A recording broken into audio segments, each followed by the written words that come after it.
د ساوث افریقہ خلاف پاکستان میچ بایلو خو زیات نقصان انډیا ته ملاو شو او نن د انډیا میډیا هم د انډیا څومره هم کراوډ د کرکټ فینز دي ای د پاکستان سپورټ کولو چې پاکستان ساوث افریقہ له شکست ورکي دا میچ ساوث افریقہ بایلو پاکستان وګټي وجه دا و چې دا میچ ساوث افریقہ وګټلو نو دبليو ټي سي ورلد ټیسټ چیمپئنشپ فائنل ته دا ساوث افریقہ چانسز سیوا شو او د انګلند د انډیا چانسز کم شو کچری دا میچ ساوث افریقہ بایللې نو بیا د انډیا چانسز سیوا کېدل نو په دې وجه باندې د انډیا کراوډ نن پاکستان ته دواګانې کولې چې دا میچ پاکستان وګټي او ساوث افریقہ یې بایلي ځکه انډیا چې کم دی دا ټایم ورلد ټیسټ چیمپئنشپ چې کم سیناریو د ساوث افریقہ استرالیا او انډیا په ټاپ باندې دي انډیا به استرالیا نه میچ بایلو که چېرې ساوث افریقہ د پاکستان نه میچ بایللو نو بیا د انډیا د فائنل چانسز سیوا کېدل نو په دې وجه باندې د انډیا ټول کراوډ چې کم دی پاکستان ته دواګانې کولې چې دا میچ پاکستان وګټي چې د انډیا چانسز سیوا شي خو ساوث افریقہ اخر کې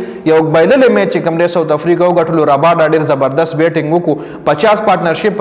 راباډا او مارکو جانسن وکړو د ساوث افریقې نه د ساوث افریقې دا میچ د پاکستان د خولې نه راوښکو او د پاکستان نه بایللې میچ چې کوم هغه ساوث افریقہ وګټلو د راباډا او د مارکو جانسن په پارټنرشپ باندې ډیټیل سره سکور کارت به در سره ان شاء الله نیکسٹ ویډیو کې شریک کیږي